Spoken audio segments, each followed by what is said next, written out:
Right, morning guys. So today we are going to a house that needs to be sold within the next few months, and the woman's contacted me and she's like, look, I just need you to come in and spruce up the garden before I go to sell because it looks a bit overgrown, it looks a bit neglected. I'll show you what we're working with here anyway. We'll head off now, and yeah, we'll get stuck in.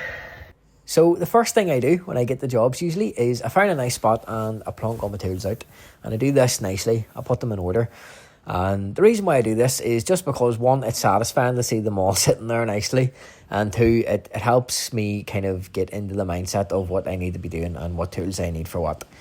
You can see here by all the borders, everything is just covered in weeds, you know, so that's the job I want to tackle first. I want to get the boring stuff out of the way, and then I can move on to the nicer jobs like trimming shrubs and stuff. Number one weed in this garden is bittercress. Bittercress isn't a bad weed to deal with. It does spread rapidly and all, and it gets everywhere, but it comes out lovely. It's an easy weed to pull out of the ground. So here's what I'm working with. Got my pruners, got my helmet, got 3 pairs of gloves, all for different purposes. Chainsaw, leaf blower, hedge trimmer, still combi unit. I've got my telescopic ladders there. They get up to 3 meters in step ladder form, 5 meters normally.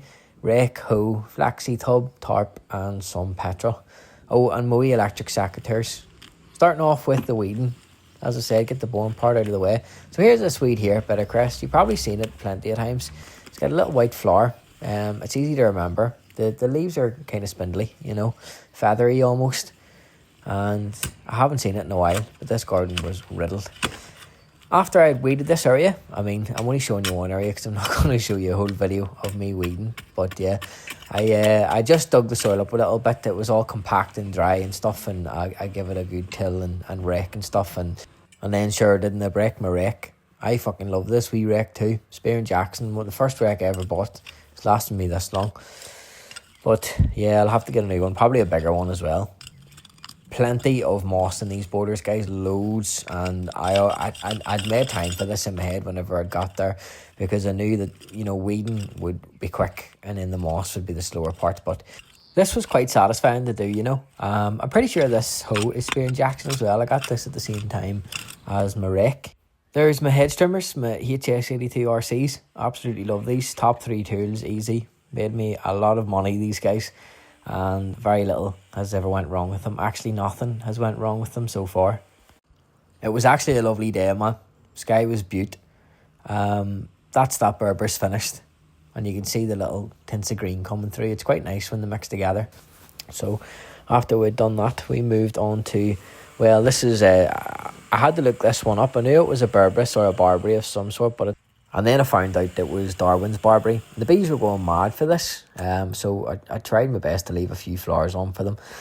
So I trimmed that. It was widely overgrown, and then underneath, I just kind of lifted the crown of it a little bit so you could see the stems and whatnot. I thought it looked a little bit better that way. And then moving on to my favourite shrub in this whole garden. My God, man, I haven't seen this before.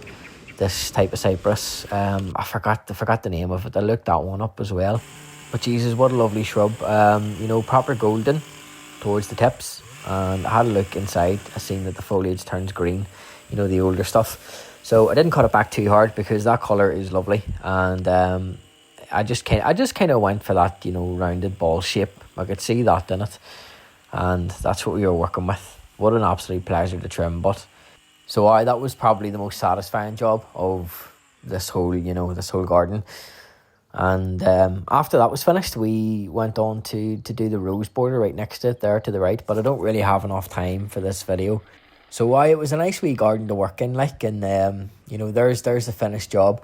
She, the girl that owns the house, rocked up at about this stage just as I was finishing, and she was well chuffed, man. She says it's a weight off her mind, and it was starting to depress her and stuff. So now she's looking forward to handing it over to the couple or whoever it is that's buying this house. And they're supposed to be big into their gardening, so there's a blank slate for them anyway, and they'll be able to see the potential of the place. So yeah, enjoyed it. Nice wee job. Was finished by about 3 o'clock Saturday. Home. See you in the next one.